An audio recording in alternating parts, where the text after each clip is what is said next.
Today, what we're going to be talking about is all about content marketing and really how to leverage content marketing the right way in 2023. There's a lot going on in the world right now in the way that buyers are interacting with content and the way that they're consuming content, the way that we as B2B marketers are actually creating content. So we thought it would be really good for us just to start the year off and focus on what I think is one of the most important strategies that we can implement as B2B marketers is really getting our message out there. It really is the fuel that makes our marketing go. And so this is actually kicking off season 2. I do have a link at the bottom of the agenda to season 1, which we wrapped in December.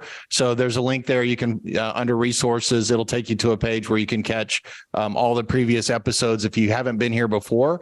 And if this is your first time to be with us, welcome. We're glad that you're here. If you haven't been here before and you haven't filled out our survey, which is that second bullet under our agenda, under the welcome part, we'd love for you to go out and fill out the survey and just let us know the kind of information that you're interested in hearing and learning from us. And it just really gives us some good insights on other topics that we can cover in the future. And then if you haven't joined our Demand Gen Jammers community, there's a link right under that survey link that you can just jump over to and join our community. It actually is on LinkedIn today. We have, I think, 150 or so folks on in our community. We'd love to have you if you haven't been a part of that. So just click on the link and jump over to our community. That would be great. And then really excited to introduce you to our co-host today. So normally it's just Andrea and me running the Demand Gen Jam session from the Vendy side of things. And Andrea is certainly here. She's going to manage all the questions for us.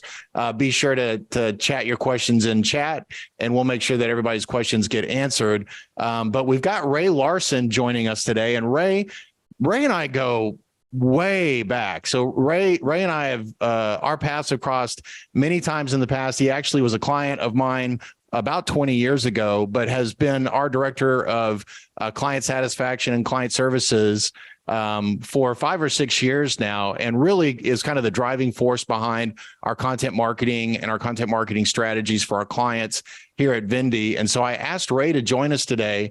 And so we're going to be going through a lot of material, but Ray's going to be adding a lot of insight just from his experience in working with our clients and helping them develop their content strategies, et cetera. Ray, you want to say hi? Hello, everybody, and thanks for joining us. And Paul made me out to be pretty old because I am.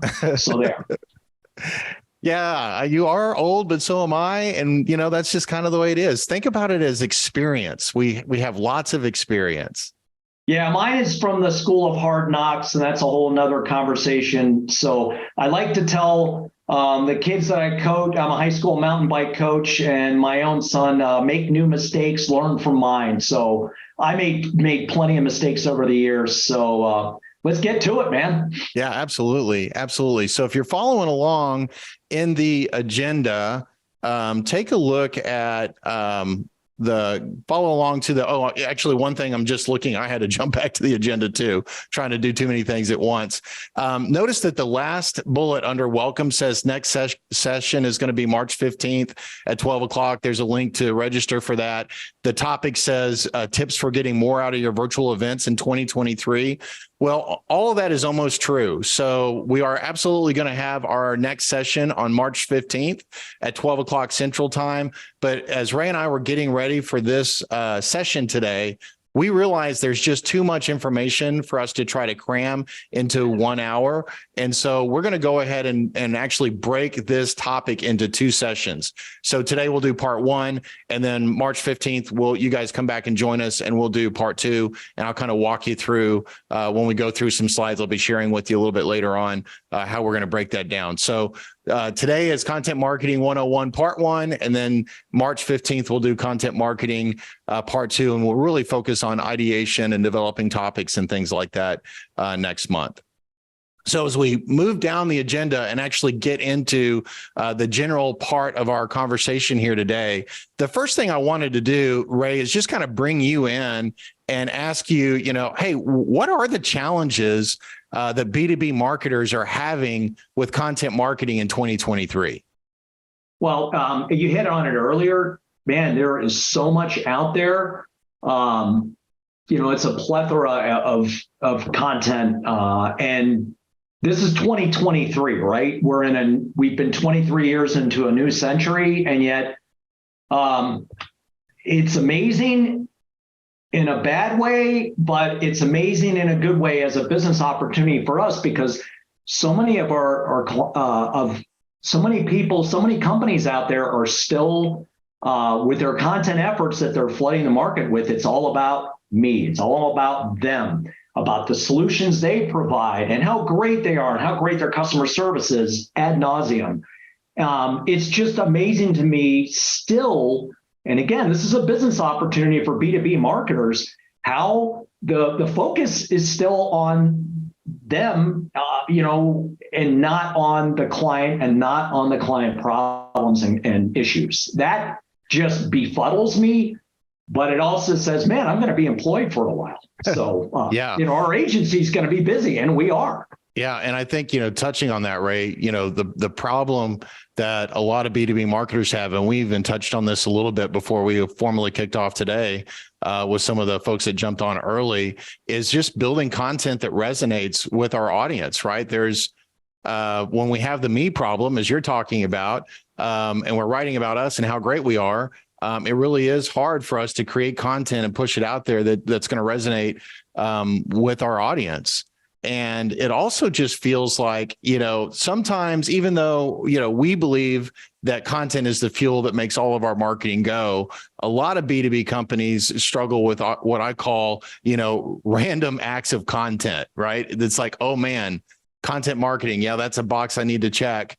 I better go write a blog. I'm going to go do this random act of content and see what I can do to kind of move this along, or at least feel comfortable that I'm doing something with my content. But random acts of content don't really work, do they, Ray? No, and it leads me back to a course I took years ago on mission statements. A mission statement has 3 elements. Who am I? What do I do? And the third one, why should anybody care? But why is anybody going to care unless it's about them? We're all selfish creatures by nature. So it needs to be about our customer, our target, our ICP. The content needs to resonate from them, because nobody cares what we do for a living. What they care about is, are you going to solve my problems? And by the way, do you know my problems? So how do you communicate that, Paul? Yeah. And that ties into another challenge, Ray, that I see all the time. And that is, how do I balance my content between educational and helping the buyer and promotional? Because I still, at the end of the day, it's content marketing. It has the word marketing on it. I do need something valuable. I need to, the juice has got to be worth the squeeze, so to speak, right? I need to invest resources in producing content, but ultimately I want that content to generate something valuable for my business. And so I see B2B marketers just struggling with, what is that right balance between educational content and promotional content? Should I do one over the other? How do I blend them together? Do you run into that as well? Yeah, well, and I don't mean to say that there's not a place for promotional content, but we're building a funnel. We're building a foundation. We're trying to establish trust, and we're going to get into expertise, subject authority, understanding, empathy. These are all things that are still notably absent in the content marketing world for most companies. And you see it big and small. It's not just small or neophytes that are making those mistakes. It's big companies. It's kind of hilarious in one respect. But again, it's a business opportunity for everybody on this call. I love how you said that 2 or 3 times, Ray. I agree. I think that, in general, B2B companies aren't doing content marketing the right way, and it is a huge opportunity. A couple more challenges that I hear a lot are around measuring. It's like, okay, so I get it. I'm supposed to create content. It's the fuel that makes, marketing go, but how do I measure it? How do I show my boss and the people that are entrusting me to be good stewards of their marketing resources? How can I prove to them that this is actually working? And, another challenge is, where does SEO fit into this? It's like, we have this other audience that we need to be thinking about. It's not just the human beings that are going to consume our content. It's also Google that's going to consume our content. And how do I balance that? So it's not just educational and promotional as a balance, but it's also humans and robots, right, Ray? Yeah, well, you bring them up. The point you just made brought up an example that we saw this past summer, where we had a client had a cold email list, never heard of the company before, and they're asking for a sale right outside the door with their first email to a brand new list.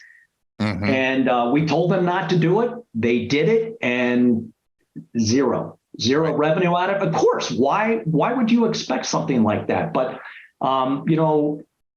there's an educational piece for B2B marketers up channel. And the first thing that needs to be out of their mouth is patience. This requires patience and a strategy. Yeah. So, one of the things we'll talk about here in a little bit too, related to that is, when we're writing great content and we're really focusing on the customer, we're helping our SEO efforts too, because especially with the Google Helpful Content update that happened last year, with their, big push on us as writers to create content that really shows our expertise and provides unique insights. Well, if we're doing that for the search engines, we're actually going to be doing that for our audience too. So it's actually kind of a win-win. I'm excited. Not very many Google algorithmic updates have made me excited over the years, but this one I thought was a pretty good one for content marketers. Let's move on to the next topic real quick. And, we just covered on, challenges, and I'm just following on the agenda here, folks. But, we talked about the challenges with doing content marketing. The next bullet there is, why is content marketing more important than ever? And I found this very interesting article. I actually dropped it as a link in the resources section of the agenda that you can go to here in a little bit. But it's an article from the Harvard Business Review where they went and looked at B2B buyers. And here's the important point. They said that 80 to 90% of B2B buyers, when they go in market to buy a product or service, something that we might want to sell them, that 80 to 90% of them, let's just call it 85% of them, they already have a short list of vendors, 4 to 5 vendors in mind before they start the research phase of that buying cycle. And then the kicker to this was the second part, where they basically said that by the time they get to the end of that buying journey and they're ready to actually purchase something, they're going to purchase from that short list of vendors that they started with, one of those 4 to 5 vendors, 90% of the time. And so the key point is, if all we're trying to do is focus on what we call now buyers over here at Vendy Digital and trying to sell to now buyers and get in front of now buyers, the reality is that's way too late, because if we're not working with our prospects when they're future buyers before they're in market and getting on their mental short list, then we can spend all the effort in the world to try to convince them once they're in market to buy from us, but our chances are nil to none. And so that's where content marketing is critical, because content marketing is going to get us in front of that buyer. It's going to create awareness with them, and it's going to help them really understand the problem that we can solve and keep us top of mind. And that's really important, because buyers today are on a self-guided tour. They're out there, they know, especially in these post-COVID days, that, hey, the information that I need to make an informed decision are at my fingertips. I can go do this research on my own. I don't have to go talk to a sales rep until the very last minute. I can really formulate my beliefs on how to solve this problem asynchronously, or just by going out and reading and consuming information and talking to my peers. And so we've got to be a part of that journey that happens before they go in market. Would you agree with that, Ray? Yeah. So I was going to ask, trying to sell this up channel, you've got to sell the patience. You got to do this strategically, but you hit it. What's the key metric, at least at the top of the funnel, Paul, to report up?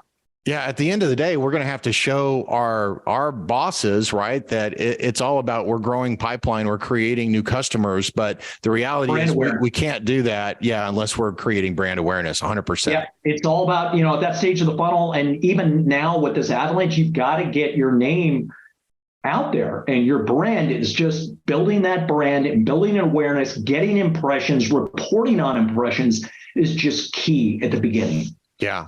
And to transition to the next bullet point, the buyer's perspective, we've touched on this a little bit, but, what we're seeing is that they feel like the content that they're consuming online today is really pretty generic, that there's a lot of it out there. And, whether or not you love or hate ChatGPT, I personally feel like there's a place in the world for it, but we maybe can talk about that a little bit later on.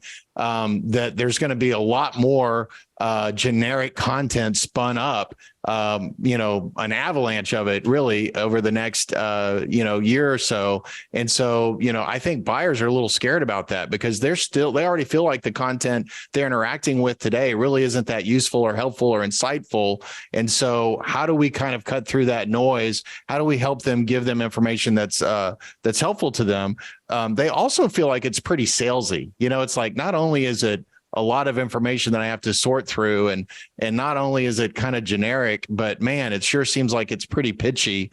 You're trying to sell me stuff all the time. And then the last thing that I feel like buyers are experiencing when it comes to engaging with content from B2B marketers or B2B companies is there's a lot of friction. It's you still want me to give you all my personal information, my social security number, my kids' birthdays, everything like that in order to come to your webinar, or in order to get this gated asset. And that's friction. And I think in today's world, we got to figure out how can we remove that friction. And so that's what the buyers are experiencing. Anything you'd want to add to that, Ray?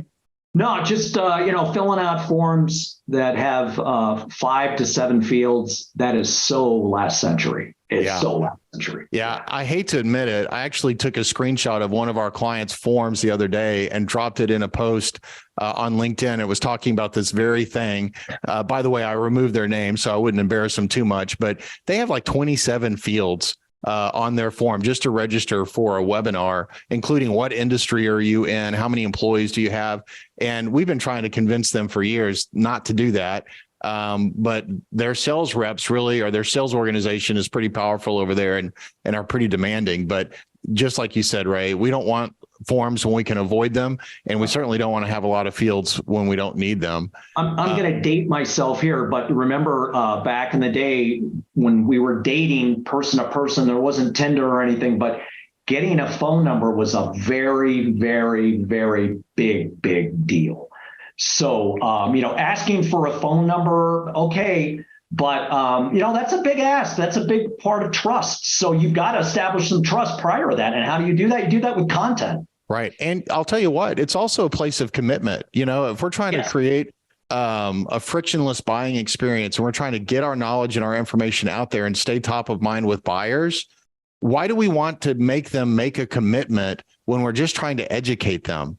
And so, there's a point in time for them to make a commitment to us. And it's probably when they're ready to talk to a sales rep and learn about how can we apply what we do to their specific situation. But really, until then, we want to remove as much friction as possible. Yeah.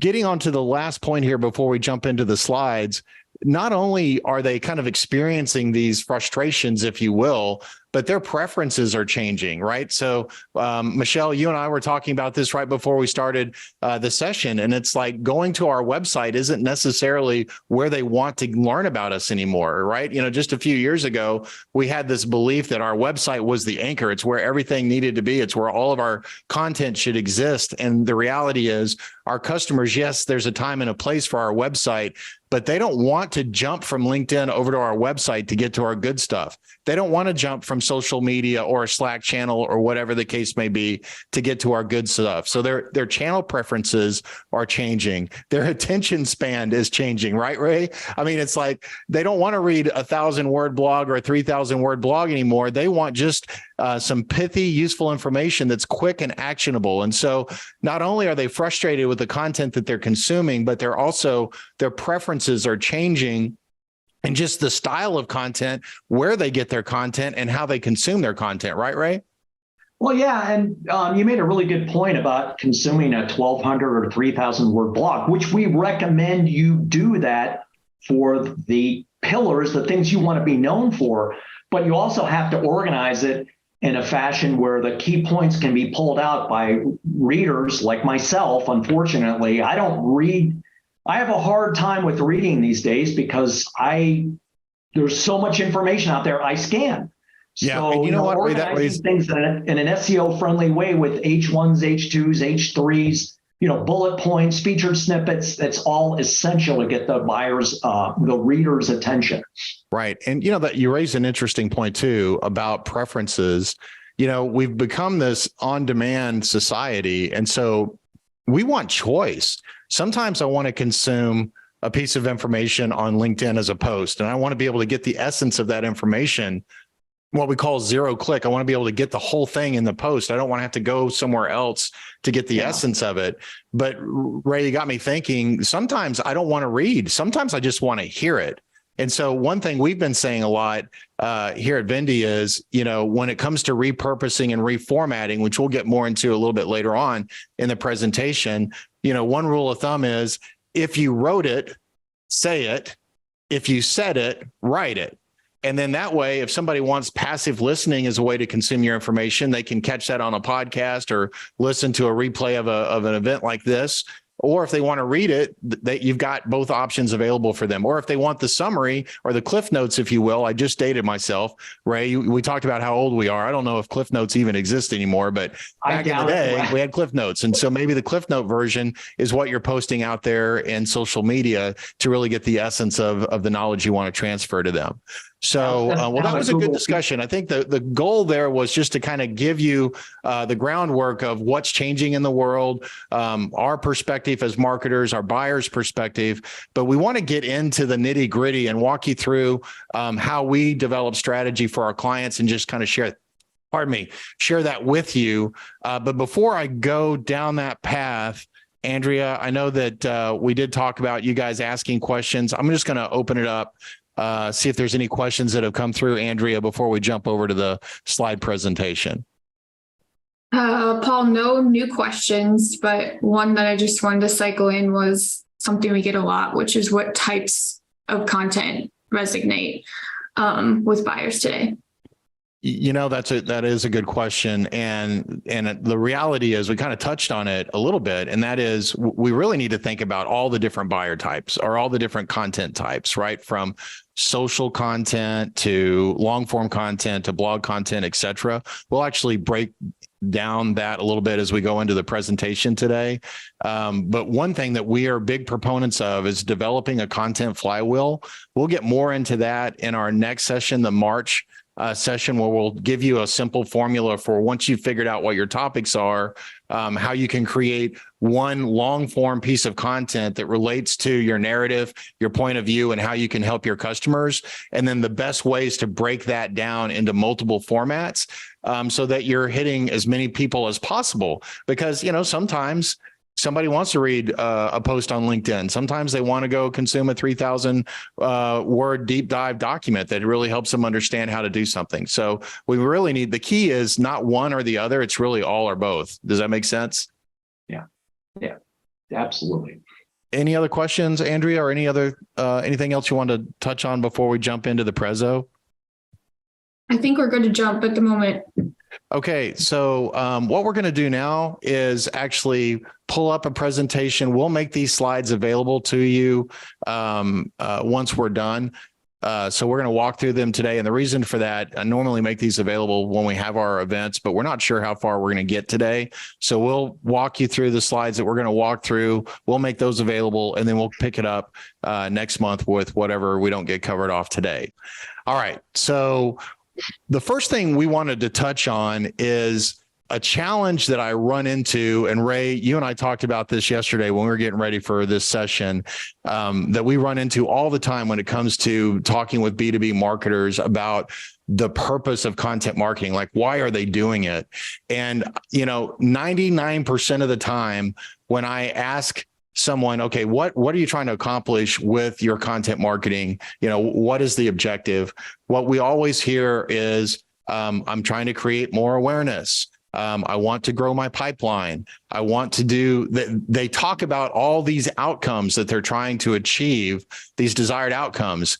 And I would submit to you, that's part of the problem, because if our focus is on the desired outcome for our business, then we're not going to build great content that's going to resonate with our audience. And so I would submit to you that we need to take a step back and actually say, yes, we want these desired outcomes, but the goal of our content marketing really needs to be to become the go-to resource in our niche.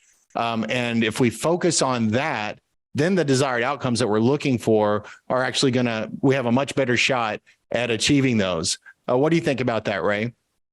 Yeah, absolutely. I mean, we want to create positive outcomes for our clients, but we can't do that unless, as the goal it states here, we have to be the go-to resource in our niche. We have to be one of those 4 companies that our ICP is out looking for. Right. And the way to do that is to establish ourselves as a resource. Right. And the thing I like about this goal is it puts the burden on us as marketers to actually create something that's a valuable experience for our buyers, because that's the key. If you want to, I could almost end this whole presentation just say with 99% of the time I run into bad content marketing, it's because the marketers are trying to focus on what you touched on at the very beginning, Ray, all about themselves, right? It's a selfish intent. But if we think more like media companies and really try to think about how do we educate and entertain and inform our audience, then we become a go-to resource. And if that's our focus, then everything else will cascade in the right direction for us. Yes. And so, Ray, tell us a little bit about EAT and why that's important and why that's actually a good thing right now.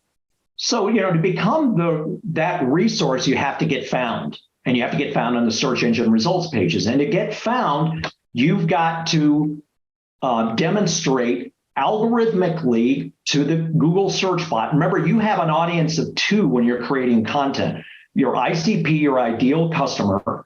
But he or she is never going to see that unless you have proved to the Google crawler agent that you possess sufficient EEAT. Now, this used to be the metaphor we used to use was a 3-legged stool. It used to be experience, authority, and trust.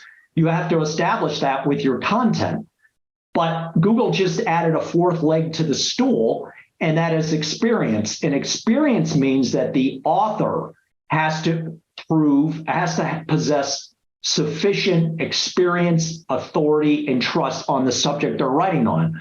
So many of you might remember that Google was pushing something called authorship down our throats 2015 to 2018, and then it went away with the Google profiles.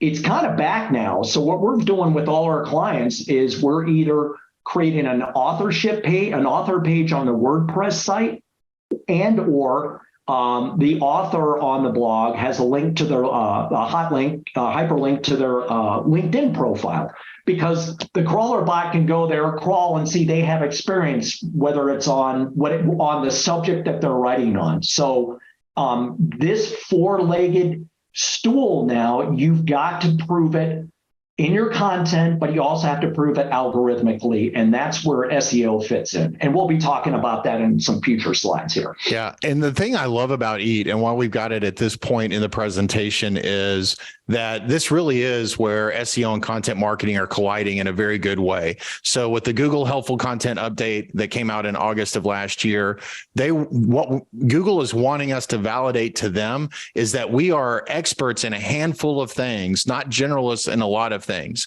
And so the more we can show to Google with our content and the words that we write, that we are experts in a handful of things, and that the people that are writing the bylines of those folks are experts and have the expertise, then we're going to rank well in Google. And we're seeing that already, because our content marketing methodology that we're walking you through today, we've been implementing for us and for our clients for a long time. And we've just seen our rankings improve dramatically since this algorithmic update happened. But the point is, when we accomplish this for Google, then we're accomplishing it for our readers too, which, I've been doing search engine optimization since 2000. So 23 years.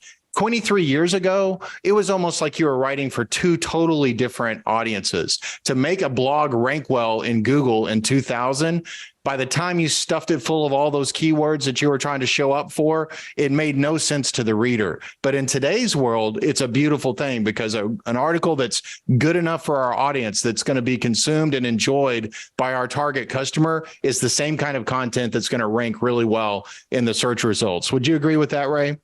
Yeah, and for we bang on Google a lot, but their algorithmic updates are merely trying to refine this so that the user gets the best experiences possible. And that experience, they have to do that. They have to measure that algorithmically. And the search engine results page is a rank ordered listing of their interpretation, algorithmic interpretation of the websites and the content that display these four qualities and characteristics. Yeah. And not to bash on ChatGPT, because I actually do think, as I mentioned earlier, it could be a good tool used in the right way. But one other reason they did this big update in August was they knew ChatGPT was coming, and they knew that the temptation that all of us content marketers would have in having ChatGPT write blogs and content for us. They're actively fighting that big time. And so one thing to be thinking about, if you think ChatGPT is the solution to your content marketing woes in terms of producing the actual words that you're going to publish, it's not going to be there. It's not going to help you from an SEO perspective, because Google is actively fighting against that. It will help you. And I'm not here to say ChatGPT is a bad thing. It's a tool, just like a chainsaw is a tool. So in the right hands, it can be very useful. In the wrong hands, it could create a lot of damage. It's a tool, Paul. Thank you. Yeah, absolutely. So I'm not going to spend a lot of time on this. This slide is just showing our demand gen framework. If you've attended many of our demand gen jam sessions, you'll see this a lot, because it really is our point of view on how to deliver demand generation the right way. The reason that I have this slide here is when we think about content marketing and what we're trying to accomplish with our words, remember, our buyers buy things because they hear and read words that make them want to do that. Then content marketing really touches every point of our demand gen framework, from developing the right topics to activating our audience and saying the right things in channels like social media, to the words that we put on our website to establish authority, to ultimately the words that they see in emails or in our retargeting ads or whatever to keep us top of mind. And so it's really important that we get this right.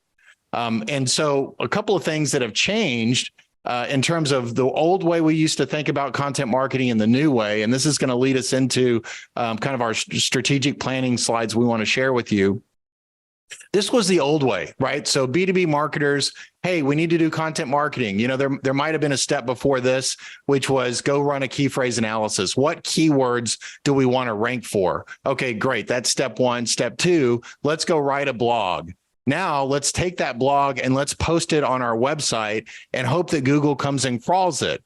And then our hope was that of all the customers that we're trying to sell to, that a few of them might do just the right search in Google and find our listing because we did a little SEO on it and we showed up on the first page of Google, that a small fraction of our target audience would actually accomplish that task and end up on our blog. And that's how we did content marketing literally until just a few years ago.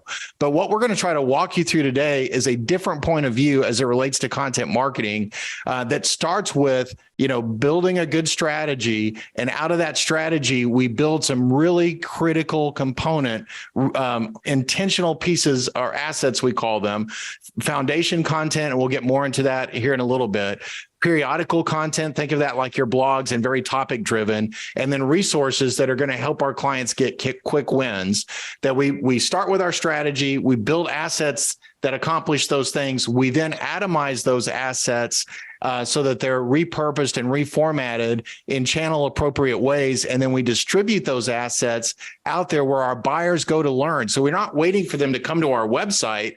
We're going to them with pre-developed assets that tie to our narrative and our point of view and how we can help people. And we get them out there in all the different places that our buyers go to learn. And what happens is now, as you can see in the graph at the bottom, way more people are able to interact with our content and our messaging, which is ultimately going to drive a whole lot more value for you in the long run. Anything you want to add on that, Ray? Well, yeah, back in the old school content marketing, Paul nailed it.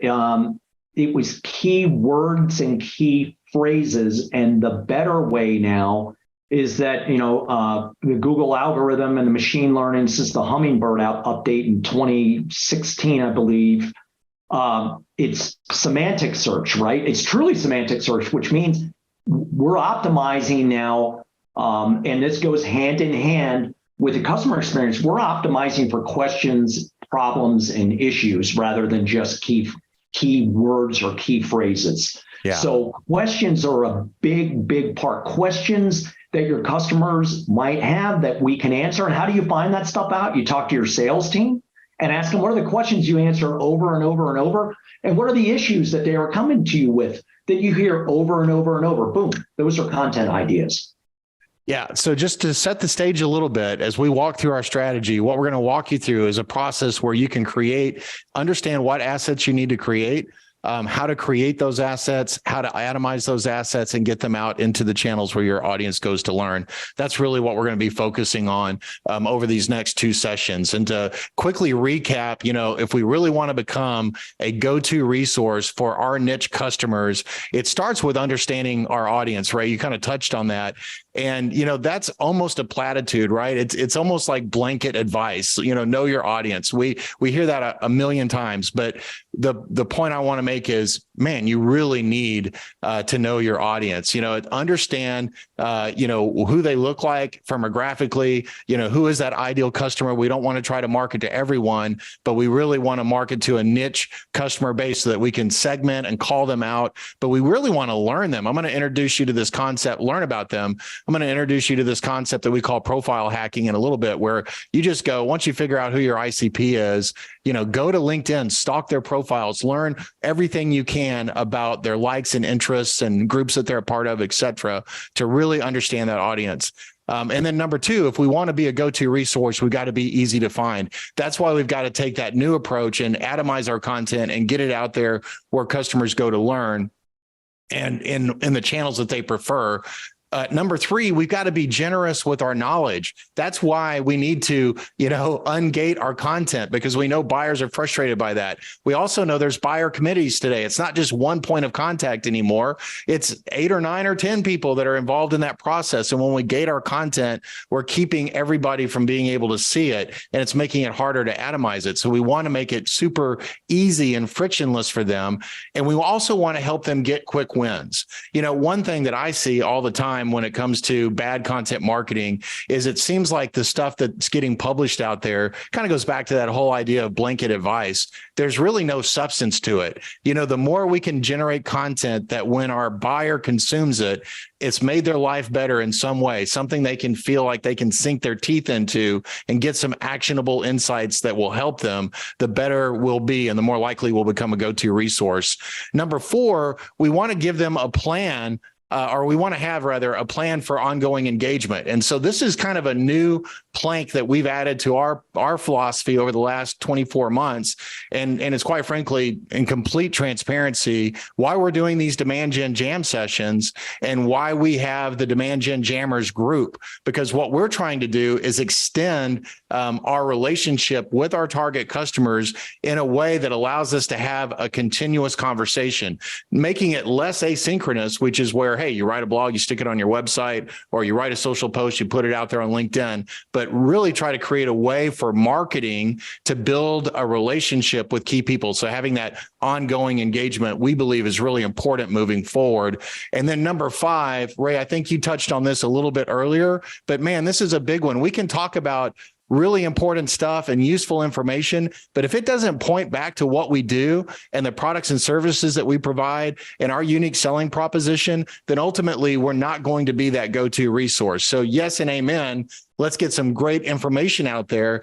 But yeah, we've got to work in, how can we help people? Like, how can your business help them overcome their problems? That has to be a big part of the content that you're sharing with your audience. Anything that you'd like to add to that, Ray? Yeah, step number 1, you've heard this expression ad nauseum, the silos between marketing and sales. Well, here's the easiest way to break down that silo and work together with your sales team and get them engaged by asking them, what are the problems that your salespeople are at the tip of the spear. So it's negligent on your part if you don't reach out to your director of sales or salespeople and say, what are the questions you're answering over and over and over? And what are the issues that our product solves? And then you can create a whole library of ideas of content that you can write about. Yeah, absolutely. Just to close on Paul's point, the whole point of doing this content is creating content around their problems, but then showing that customer, that ICP, that we have a superior solution to your pain. Right. Right. And, the crazy thing about all that is a recent study that I saw showed that, buyers are putting off talking to sales until they're 80% through the decision-making process, which basically means, to your point, Ray, understanding those challenges and understanding those issues that are keeping them from moving forward, or understanding how your product can help them achieve their desired outcomes. That's really more on marketing's shoulders now to help them understand and to communicate than it is on sales, because literally what they're trying to do now, B2B buyers, they only want to engage sales at the very last minute when they're trying to understand, how does your situation, they believe, every B2B buyer believes this, right? That their situation is unique. And so eventually they are going to need to talk to your sales reps and say, hey, I've got this unique situation. I've been learning about your business. Help me understand how to apply what your business does, the value that your business does to my specific situation. That's when sales needs to get involved. And according to Gartner, that's 80% through the process. They're on the 20-yard line, waiting to score a touchdown. And so really marketing has to do a great job of getting that addressed early on with our content. So great point, Ray. Yeah. And if we've done our job as marketers, we're turning our salespeople into order takers. Don't tell a salesperson that, but yeah, probably. Yes. So this is our content marketing process. Again, we're going to focus today primarily on planning, and we're going to get maybe halfway through the planning phase, but this is what we do with our clients. We start them on the far left in developing a plan. And then from there, once you have a plan, then you need to go and actually create the assets that are going to tell your story. Then you need to distribute that content out there. And then you need to have a way of measuring success so that you can create feedback that creates a continuous cycle of improvement. And so that's really what we found as a process that works well. At a high level, I will tell you the biggest challenge we see when it comes to this are, we've touched on some of them, but as it relates to this slide, is the distribute bucket. People will spend a lot of time on the planning phase. They'll create personas. They'll come up with content calendars, et cetera. They'll write a lot of content, but then they just let it live on their website. Or worse than that, they let it live on their website and it just sits there and grows stale. They don't recycle or repurpose or reformat that content as part of a distribution strategy. And so a big takeaway, if you're new to content marketing or you've been just blogging as your content marketing strategy, something that you can do to really get a lot more life out of what you're creating is having an effective distribution plan that would be tied to that atomizing your content and getting it out there where buyers go to learn. All right, so let's walk you through, we're going to be covering planning in this session today, and there's 5 steps to how to develop a content marketing strategy. And so we're going to make it through about half of them. We're going to walk you through all 5, but we'll probably get through actually 3 today. So the first one is we need to define our audience. That's really important. And we need to have that really clearly defined. We'll touch on that a little bit as we go through the slides today. And we need to build what we call a messaging playbook. So we'll get into that here in a little bit. So that's step 1. Who are we trying to sell to? What are their roles? What do they care about? How do we message to them in a way that's going to get their attention? And then step 2 is once we figured out who our customer is that we're trying to reach, and that would be at the C-suite, the middle, the manager level, and even the influencer, the user level, knowledge worker level, we need to figure that out. And then we can move into step 2, which is the research phase. And so another part of developing a good strategy would be, this profile hacking that I talked about a little bit earlier, and going in and really understanding, what are their titles and what are the groups that they're following and what What are the influencers that they follow? What kind of comments do they make when they comment on posts? Those are things that are really important, part of research. But also, we want to run a key phrase analysis. We do want to understand what are the words and phrases that people use when they're looking for a particular topic or how to solve a particular problem, or, as Ray, you mentioned, a question that they're trying to get answered. And then number 3, we want to go into groups and forums. This is something that has really exploded in this post-COVID era, where there's so many groups that we can be a part of. I'm a part of several of them, and I love just being in the communities where my customers hang out, because I can pay attention to the questions that they're asking, and I can look at the answers that they like, and that really helps inform what I might want to say or what Vindy may want to say to our customers in the market. And then finally, competitors. I'm not a big fan of getting bent around the axle on what your competitors are doing, but it is important to understand kind of what your competitors are up to and kind of the messaging, but don't get crazy about it, in my opinion. And I say that because we've worked with a lot of companies that, man, all they want to do is copy their competition. Ray, I'm thinking of one particular client in particular, which I'm not going to mention, but, it's like, hey, here's the number one vendor in our market. Let's just copy everything that they're doing. The problem with that is you will always be behind, because I promise you that company that you're trying to copy, they're already working on their next version. And if you're trying to just copy what they're doing that you can see online, you're too late, because by the time you copy that, they're going to be on the next version. So understand what they're doing in their messaging, but don't try to copy your competitors. That's kind of a silly thing to do. But we definitely want to go through this research phase. That's going to help inform what we're going to actually create, which moves us into kind of this next step, which is the identify phase. So we know who our customer is. We've done our homework, and now we need to identify the content pillars that we're going to build content around. We need to understand how we're going to organize that content on our website. We call that hub and spoke. I'll give you some examples of that here in a little bit. Then we need to come up with the different formats. Like, there's a million different ways we can produce information today, but we don't necessarily want to create content in all those different ways. We want to, make sure the juice is worth the squeeze. And so we've got to decide as a company, what content assets are we going to create and where are we going to distribute those assets? And then finally, topics. And so we want to figure out what are the topics, or those headlines, if you will, of content that we're going to produce that's going to get the attention of our buyer. And so that's step number 3. Now, today, I think we're going to make it through most of steps 1, 2, and 3. I don't think we're going to get into topic ideation today, and we'll pick that up next month. But once we have that figured out, then we can move into step number 4, which is kind of audit what we've already got. So we've done all this homework. Now we need to take a pivot into our organization and go, do we have these assets? Is this information, does it exist somewhere? Maybe not in the format we want, but is it there? Is it inside the heads of our subject matter experts? Is it in a demo, a slide deck? Where is this information that we can use to help tell the right story? But also, we want to look at all the content that we've produced in the past. You might have content that's on your website that's out of date, that just needs to be updated. You may have content on your website that's out of date that needs to be completely removed.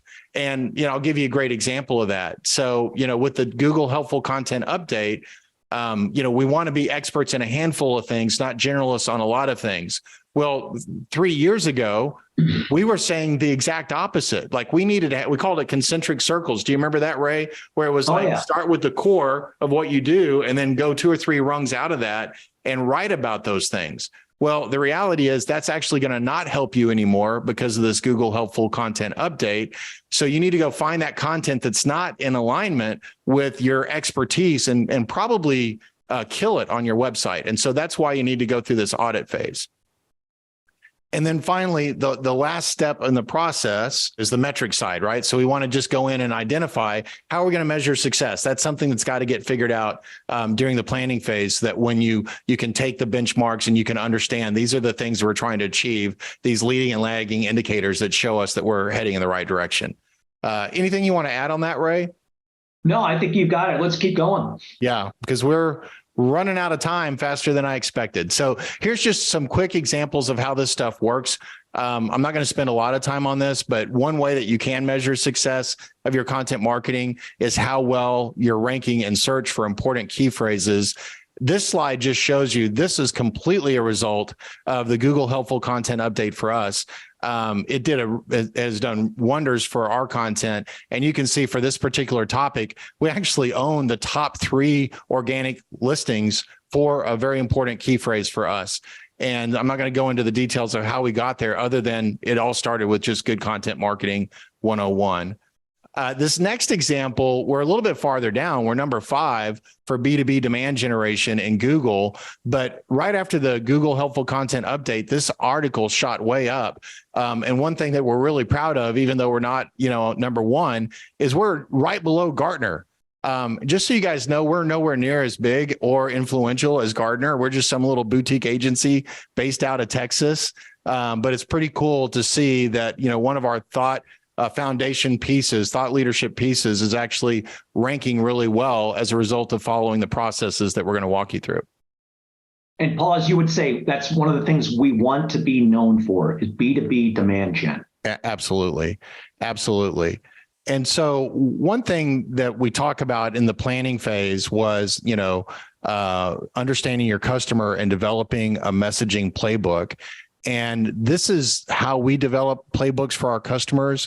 The key here is that we want to take our customer on a journey that helps them overcome a problem and ultimately points them to our solution as a way to create a better tomorrow for them. And so what we see when we work with companies a lot is they're all focused on personas and developing the right personas. And, this guy goes to, walks his dog on Saturday, and this person likes to drink lattes at Starbucks. And what we found is we're not fans of personas at all, because at the end of the day, we're here to help people accomplish work. And so we want to create a messaging framework that's going to take them from where they are today, a problem they can't solve on their own, that's frustrating them and making it hard for them to do their job and have success, to ultimately being in a state of satisfaction because they've worked with us, we've guided them in the right direction, they've accomplished their problem because of the help that we gave them, and now they're much happier as a result of that. That's what we call a messaging playbook. And so when you're developing out your content strategy, instead of focusing on personas, try to think about how do you take your customer on this journey from, a customer with a problem to actually transformation where they've gotten this problem gone away and their life is a lot better. A great resource, and I should have dropped this in a link in the agenda, to learn how to do this is the Story Brand Framework. And there's a great book by Don Miller called, what is it, Ray? Is it Building a Story Brand, Making a Story Brand? Building a Story Brand, yes. Yeah, great book. Yeah, great book on how to do a messaging playbook or build messaging around taking a customer on a journey versus personas. Here's why we don't like personas. So I actually shared this out on LinkedIn a couple of weeks ago, and it got a lot of likes because I think it resonated with folks. Personas don't get to the crux of the problem, do they, Ray? They don't. And they don't. And messaging and a messaging playbook and story and the framework Don Miller has developed for marketers is well worth your time. It's an easy read and it avoids situations like this. Yeah, I think we can all agree that Ozzy Osbourne and King Charles are not the same people, right? But they sure do look like the same on paper. And so I'm guessing the problems that King Charles is dealing with versus Ozzy Osbourne are totally different. But if we focus on the problem that we can solve, then it doesn't matter what their persona looks like. That's the key point there. Okay, so now we're going to move into content pillars. And this is a really, Ray, you touched on this a little bit, but one of the things that's a crux of our content marketing strategy is you've got to have content pillars. Once you understand who your customer is that you're going after, the next step in the process is to identify 3 to 5 content pillars. And the easiest way we found to help customers figure this out is to answer that question that Ray posed a couple of slides ago. And that is, what do you want to be known for? Right? So at the end of the day, a big challenge that businesses have is they're all over the place, right? It's random acts of content, like I said at the beginning of the presentation, and there's no symmetry or it's not unified in the way that they're messaging to their audience. But if you start with, what do we want to be known for? If we went up to somebody in our target audience that's been consuming our information and said, what is Vendy Digital all about? We would hope that they would say one of these 5 things as an example for us. So we want to be known for demand generation. We want to be known for content marketing. We want to be known for B2B social, employee advocacy, and website UX. So, once you figure out who your customer is, the next thing you need to do is get a lot of people in the room and ask yourself that question. Hey, what are 3 to 5 things we want to be known for? And those need to be your content pillars. And as you'll see next month, we'll feed really everything that you do. And just to kind of get us to a good stopping point here, this shows all the different assets that we need to build in order to effectively get our message out there. And so you can see on the far left, we've got our messaging playbook. So remember, that's all about telling a story that takes a customer from where they are today, where they have a problem they can't solve on their own, to a better tomorrow. And that's got to feed all of our assets that we produce. And then we have our content pillars, the 3 to 5 things we want to be known for. That's got to feed all of our assets that we create. But over here on the right, you'll see there's several different things that we want to create, starting with the very bottom, which is foundation content. Now, this is kind of a big miss today and really a new opportunity for us. Most companies have what I'll call foundation content, which is a long form piece of content that shows our thought leadership around one of our content pillars.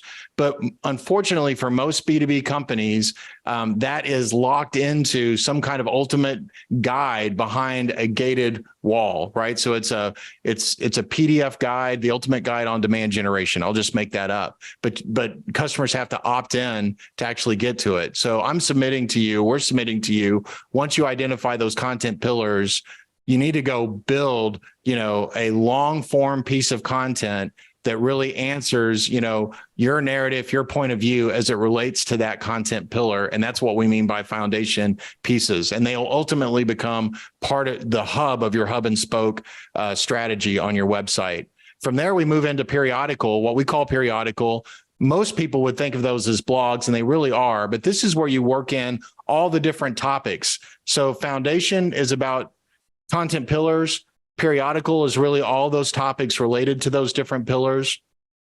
From there, we move up to resources. Resources are the things that you're creating to give actionable insights to your buyers. And so they can easily be a part of foundation or periodical. But the point is, you need to be thinking about, how can I create assets, cheat sheets, guides, checklists, things like that, that will be really useful to my audience, that will give them some quick wins. And then the next line up is distributed. And distributed is really, how do we atomize that content and get it out in formats that make sense on LinkedIn or make sense on Facebook or whatever channels, or in Reddit, or wherever you're going to be sharing your content. And then the top of the pyramid is really employee generated content and user generated content. And so really, we don't get there until we've done a good job of all the things that lead up to that point. And I'm just looking at the clock here, Ray. We're right at the top of the hour. I think you and I thought we'd get a couple more slides farther in, but I will tell you, next month, we're going to pick it up and actually get into, how do we accomplish some of these things? How do we build this information? How do we create, the topics that are going to feed this machine? And so I'm just going to jump down. I'm actually going to fast forward. I'll share some of these slides with you guys that we're going to cover today. But let me just jump to the key takeaways, and then we'll call it a day. So one of the things we'd recommend that you do between now and next month is profile hack your audience. So go figure out who your audience is, go check them out on LinkedIn, and go see what they're up to. Ask yourself the question, huddle everybody together and see if you can figure out, what are those content pillars that are really going to move the needle for your business. Number 3, ask yourself, what do you want them to know about each of those content pillars? So now that we know demand generation is one of our content pillars, what do we want our audience to know about that? And then what do we want them to do next as it relates to them now that they know that about us or know that about demand generation? What do we want them to do next? And then start looking for foundation content in your website. So maybe you've got something on your site that's locked away or maybe in a different format that you could repurpose into a long form piece of content on your website. And then we didn't get to talk about paring down your categories today. We'll pick that up next time on why that's important and how to do that. So, one thing we try to do is be good stewards of your time. We promise these will never last more than an hour. I've broken my promise because it's 1:02 here Central Time. So we're going to go ahead and let you go. But if you want to continue this conversation, jump over to our group on LinkedIn, reach out to me on LinkedIn, email us. We want to make these as informative as possible and make sure you're getting the information that you need.